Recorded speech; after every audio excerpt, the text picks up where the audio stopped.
জাতীয় নাগরিক পার্টি এনসিপির ঘোষিত মার্চ টু গোপালগঞ্জ কর্মসূচিতে ন্যাক্কারজনক হামলা, ককটেল বিস্ফোরণ এবং আইনশৃঙ্খলা বাহিনীর গাড়িতে অগ্নিসংযোগের ঘটনায় গভীর উদ্বেগ ও তীব্র প্রতিক্রিয়া জানিয়েছেন বিএনপি মহাসচিব মির্জা ফখরুল ইসলাম আলমগীর। তিনি বলেন, দেশে গণ আন্দোলনের জোয়ার দেখে আতঙ্কিত হয়ে আওয়ামী দোসররা এখন অরাজকতার চরম ছক আঁকছে। দুষ্কৃতকারীদের কঠোর হস্তে দমন ছাড়া কোনো বিকল্প নেই।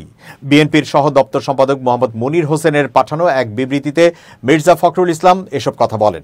তিনি বলেন, ছাত্র জনতার আন্দোলনে আওয়ামী স্বৈরাচারী শাসক গোষ্ঠীর পতনের পর দুষ্কৃতকারীরা আবারও দেশে অস্থিতিশীল পরিস্থিতি সৃষ্টিসহ নৈরাজ্যের মাধ্যমে ফায়দা হাসিলের অপতৎপরতায় লিপ্ত হয়েছে।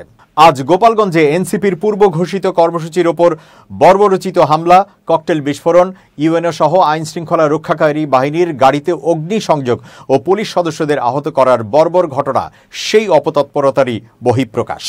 তিনি আরও বলেন, আইনশৃঙ্খলা পরিস্থিতির চরম অবনতির কারণে আওয়ামী দোসররা মরণ কামড় দিয়ে অন্তর্বর্তী সরকারকে বেকায়দায় ফেলে ফায়দা লুটতে দেশে অরাজক পরিস্থিতি সৃষ্টির জন্য এখন মাথাচাড়া দিয়ে উঠেছে।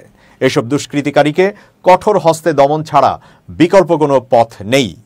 দেশের মানুষকে সতর্ক করে মির্জা ফখরুল বলেন, গণতন্ত্র ও মানুষের ভোটের অধিকার প্রতিষ্ঠা সহ দেশে যাতে আবারও ফ্যাসিবাদের উত্থান হতে না পারে, সেজন্য দেশের মানুষের জানমাল রক্ষায় দল মত নির্বিশেষে সব শ্রেণী পেশার মানুষকে ঐক্যবদ্ধ থাকতে হবে। এর ব্যত্যয় হলে দেশ আবারও স্বাধীনতা, সার্বভৌমত্ব রক্ষায় হুমকির মুখে পড়বে।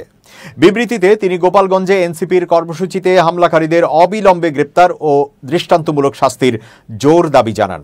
একই সঙ্গে আহত পুলিশ সদস্যদের আশু সুস্থতা কামনা করেন।